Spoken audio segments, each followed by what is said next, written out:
Olá você, muito bom dia. Está no ar a primeira edição do programa do Mr. Mengão, o seu telejornal com as notícias do Flamengo. Bruno Henrique pode viver situação pra lá de inusitada no Flamengo em 2024. Flamengo define data de estreia da camisa número 1 da temporada 2024. Reviravolta e nação vai gostar. Flamengo recebe informação espetacular sobre negociação por Luiz Henrique. Com coletivo, Tite comanda treino de quase 3 horas no Flamengo. Essas e outras você confere agora. Fica comigo até o final, porque aqui tem muito mais Flamengo pra você.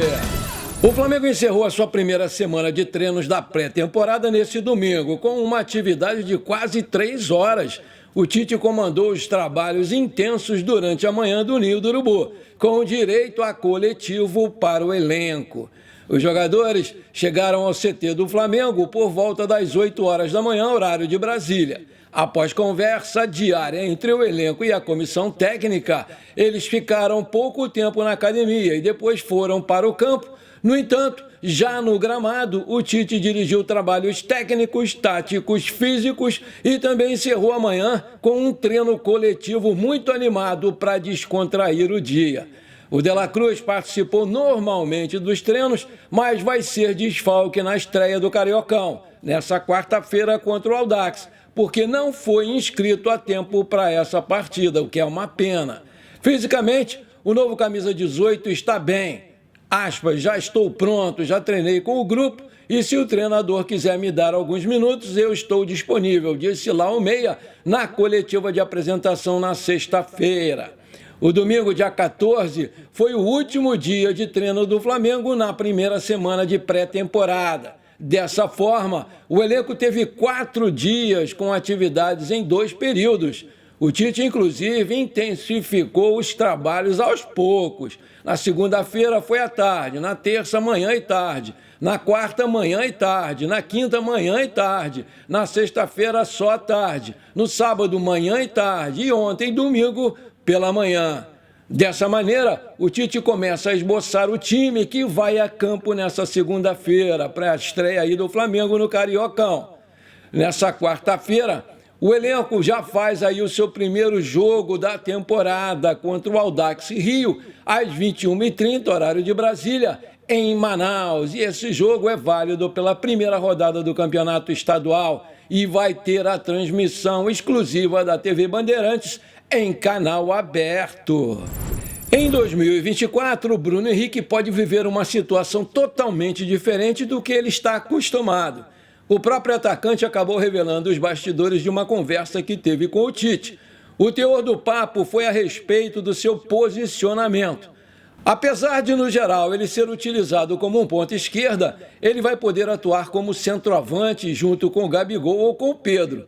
Aspas, vou priorizar a ponta esquerda, onde sempre joguei e consigo me adaptar bem melhor. O Tite falou que em alguns jogos vai poder me usar de 9, ao lado de algum centroavante, caso seja preciso jogar com mais bola aérea. Mas eu priorizo a minha posição, onde sempre joguei, disse lá o Bruno Henrique na entrevista coletiva na sexta-feira.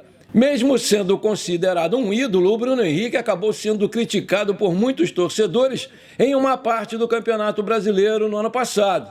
Isso se deu por conta de suas atuações após acertar a sua renovação com o Flamengo. O Flamengo estreia na temporada na próxima quarta-feira contra o Audax Rio pelo Campeonato Carioca. No entanto, a camisa oficial do Mengão para 2024 entra em campo somente 10 dias depois.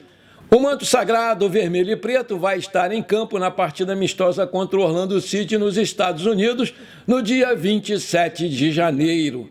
De acordo com a apuração da reportagem do Coluna do Fla, o lançamento oficial da camisa rubro-negra do Flamengo será na véspera, no dia 26. Inclusive, vai estar à disposição nas lojas do Flamengo. Já a estreia em campo vai acontecer no Explorer Stadium, casa do time norte-americano. Ou seja, no dia 21, no amistoso com o Philadelphia Union, que também vai acontecer nos Estados Unidos, a camisa utilizada ainda vai ser a de 2023.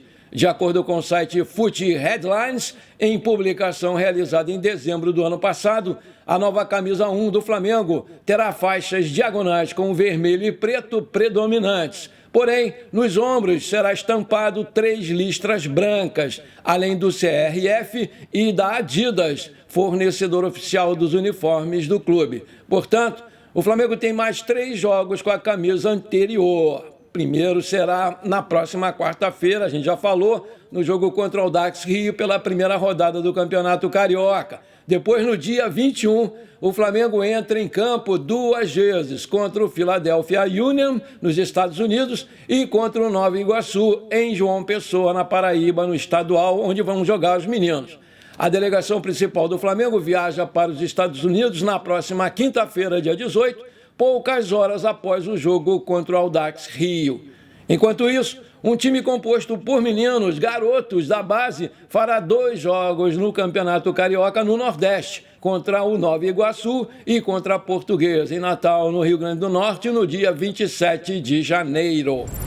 O Flamengo segue 100% na Copinha e garantido na terceira fase. Depois de vencer o Náutico no primeiro jogo de mata-mata, os garotos do Ninho encaram o São José novamente no próximo jogo pela competição. Dessa forma, o jogo acontece às 21h30, horário de Brasília, dessa segunda-feira, hoje, no estádio Prefeito José Liberati, na cidade aí de Osasco, em São Paulo.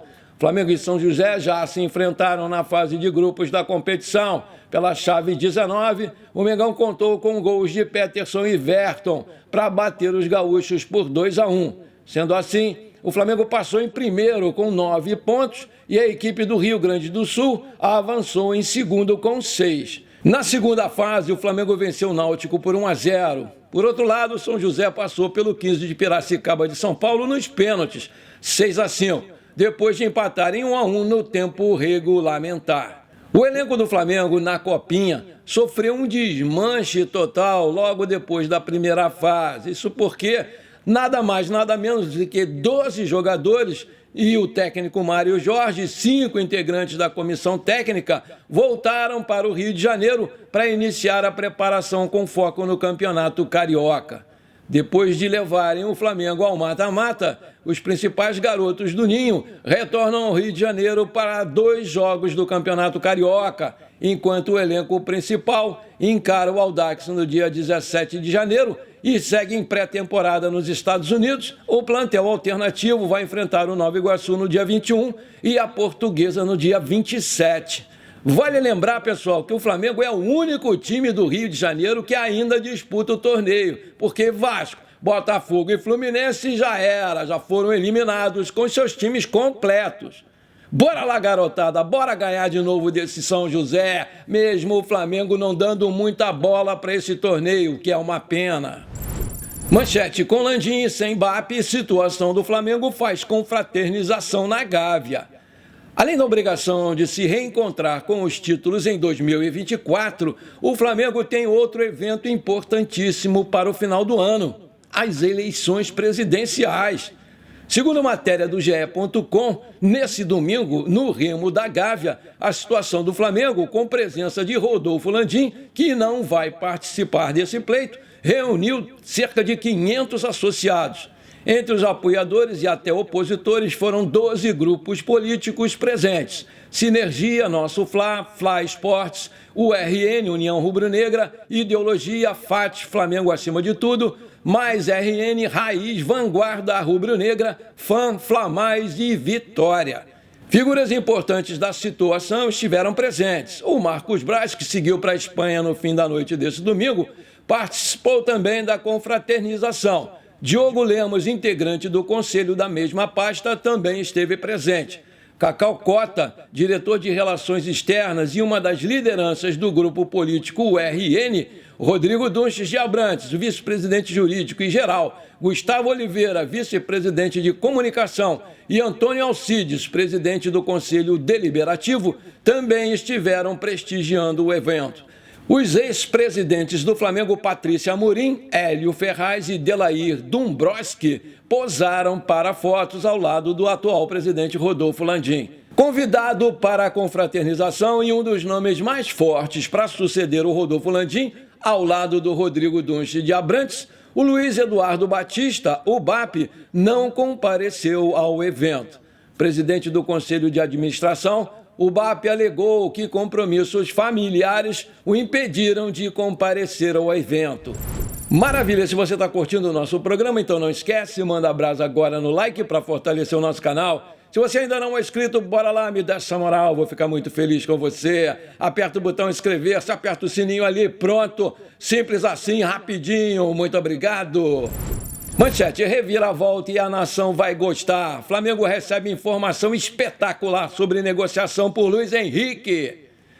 A prioridade do Flamengo é a contratação do Luiz Henrique, ex-Fluminense. Os dirigentes do Flamengo viajaram para a Europa na busca de fechar com o jogador do Betis, de acordo com o Globo Esportes, e quando perguntado, o Braz disse que tem mais jogador previsto para ser contactado, deve ser o Vinha.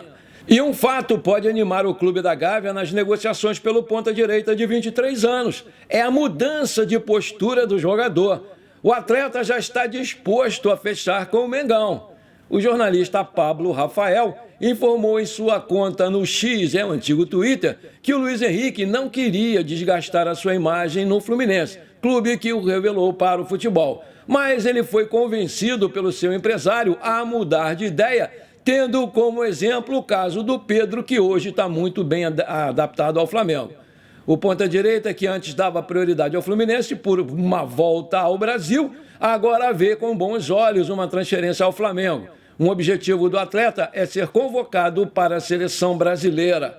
Aspas, Luiz não queria desgastar a sua ligação com o Fluminense, mas entende que se retornar ao Brasil tem potencial para chegar à seleção brasileira e a melhor vitrine é o Flamengo, escreveu lá o Pablo Rafael no X.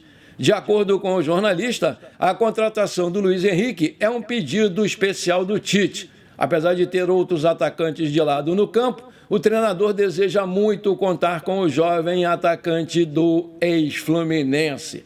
O Luiz Henrique chegou ao Betis em julho de 2022 e não vingou como esperado. Nessa temporada, ele tem 12 jogos no Campeonato Espanhol, com nenhum gol marcado e apenas 2 assistências.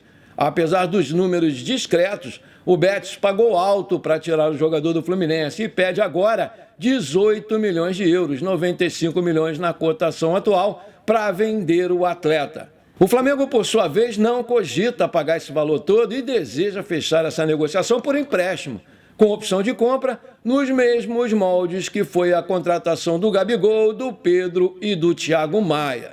Outro time que estava de olho no Luiz Henrique era o Corinthians, que acabou saindo da negociação e, com isso, o Flamengo surge como o principal interessado pelo jogador do Betis. Aí eu te pergunto, você acha uma boa para o Flamengo a contratação do Luiz Henrique? Agora que ele mudou de ideia, quer vir? Coloca aí! Bom, por enquanto foi isso, eu espero que você tenha gostado do nosso programa de hoje. Não esqueça de deixar aquele like maneiro, de comentar e principalmente de compartilhar com seus amigos e parentes flamenguistas, porque isso aí com certeza vai nos ajudar demais a crescer o canal. Um forte abraço para você que ficou comigo até aqui, muito obrigado e pra cima deles, Mengão!